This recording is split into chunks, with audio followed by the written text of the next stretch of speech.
Sam Altman जो open AI के CEO हैं, उन्होंने रिसेंटली एक ऐसा स्टेटमेंट दिया जिसने इंटरनेट पर भूचाल मचा दिया, जो कि बेसिकली इंडिकेट करता है कि भविष्य में सब कुछ चेंज होने वाला है। चलिए इन स्टेटमेंट्स को डिटेल में समझते हैं, जो कि है I always wanted to write a 6-word story, here it is, near the singularity, unclear which side. आखिर दोस्तों इसका क्या मतलब है? अगर हम देखें तो इस स्टेटमेंट में एक टर्म है सिंगुलैरिटी। मैं आपको बता देता हूं कि एआई के कॉन्टेक्स्ट में ये सिंगुलैरिटी क्या होता है। दरअसल इसका मतलब होता है कि आने वाले भविष्य का एक ऐसा काल्पनिक समय, काल्पनिक इसलिए कह रहा हूं क्योंकि अभी तक तो ये रियल हुआ नहीं है, केवल हाइपोथेसिस है। जब एआई ह्यूमन इंटेलिजेंस को सरपास कर चुकी होगी, उस समय हमारे समाज और टेक्नोलॉजी में एक बहुत ही रैपिड और अनप्रेडिक्टेबल चेंज हो रहा होगा। तो उस समय को हम सिंगुलैरिटी कहेंगे, जब एआई बिल्कुल अनकंट्रोलेबल होगा और अनप्रेडिक्टेबल। अब स्टेटमेंट्स में ये भी लिखा है अनक्लियर विच साइड। इसका क्या मतलब है? इसका ये मतलब हो सकता है कि उस समय बहुत ज्यादा अनसर्टेनिटी होगी। ये निश्चित नहीं होगा कि सिंगुलैरिटी हमारी मदद के लिए होगी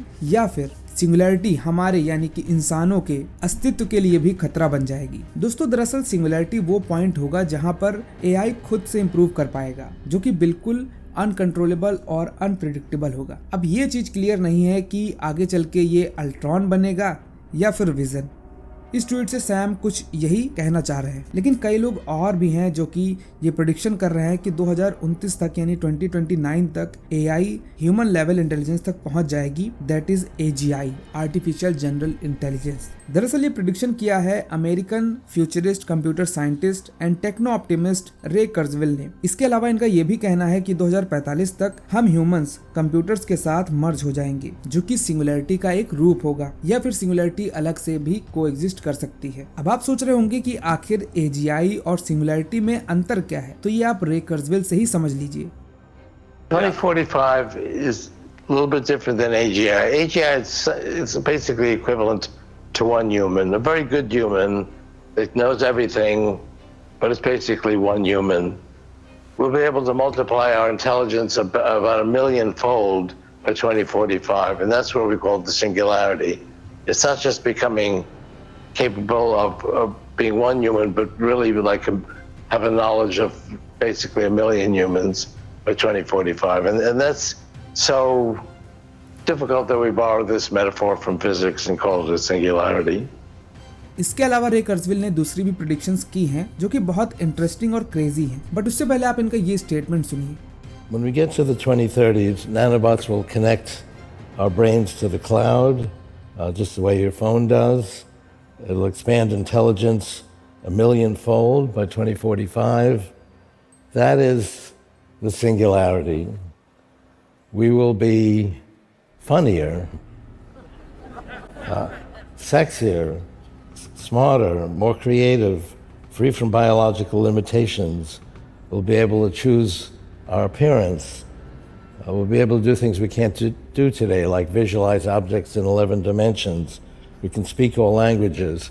We'll be able to expand consciousness in ways we can barely imagine. We'll experience richer culture with our extra years.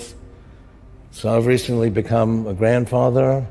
I'm very much looking forward to that, spending more time with family, friends, loving and being loved, all enhanced by AI. I believe this gives life its greatest meaning. चलिए देखते हैं Sam Altman का next statement, जो कि कहता है हो सकता है कि जो रियलिटी हम जानते हो, मानते हो और देखते हो, वो रियल ना होकर एक सोफिस्टिकेटेड सिमुलेशन हो जिसको किसी एडवांस सिविलाइजेशन ने बनाया हो।